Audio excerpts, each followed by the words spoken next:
All right, Domino stock a touch lower this morning. Revenue missed expectations. The company also saying that it expects 2023 global net store growth to be a bit stale. You're looking at losses of just about 0.3%. Now, estimating it'll hit the low end of their 5 to 7% target in the next 2 to 3 years. For more on this, we want to bring Yahoo Finance reporter Brooke DiPalma. Brooke, what do you make of these results?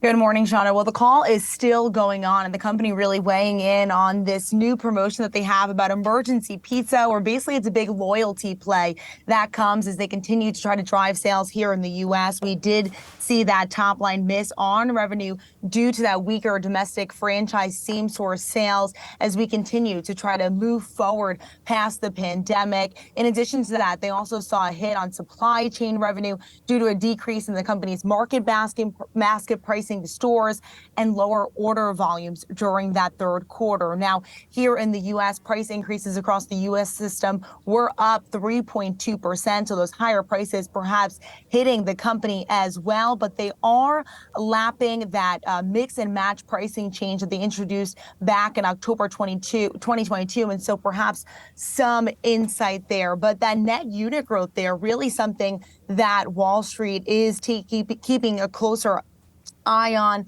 They lowered their outlook for 2023's predicted softer unit growth. They did note, though, that domestic franchisees are on track for to generate $155,000 per store in cash flow this year. That is higher than last year. And the company really trying to remain bullish despite these results. On the call, executives saying that headwinds on openings have subsided. They also said that staffing is back to 2019 levels, something that the restaurant and fast food industry continues to try to push through.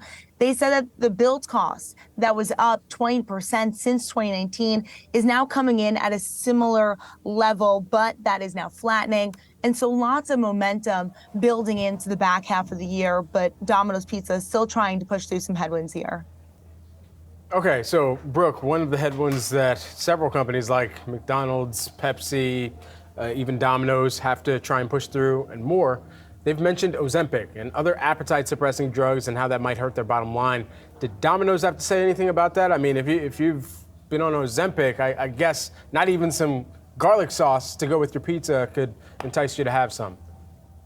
Right. Well, interestingly enough, Brad, the call is still happening and no word yet on any impact of weight loss drugs, of Ozempic, like we've heard from so many other companies about perhaps a slight impact that weight loss drugs will have on their sales. You know, many on the street expecting a 1 to 3%, 1 to 3% of the U.S. population only takes these drugs. That's only the impact that it would have. But once again, Domino's, no word yet on if that will play a part in the back half of the year, or if that is something that they're keeping their eye on. But many analysts curious. But one thing that Domino's Pizza did weigh on that they're really hoping boost sales in the back half of the year is Uber Eats partnership. They're saying that right now this is really a handshake between two major companies. This integration into the Uber Eats platform that many analysts were surprised by is proceeding as planned. They said they'll achieve their goal of providing delivery orders to all U.S. stores by the end of the year. They went on to say that this will provide a measurable impact into the first quarter of 2023, and they expect it to drive incremental delivery volume from new customers.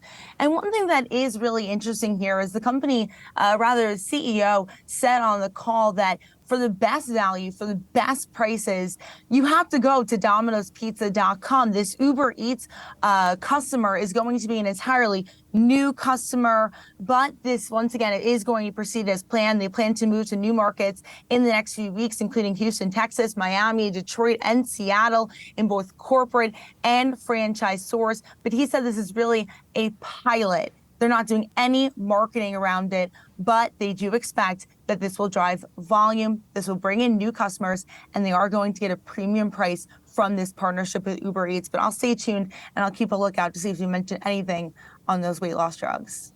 All right, Brooks, we appreciate that. Brooke DiPalma, Yahoo Finance.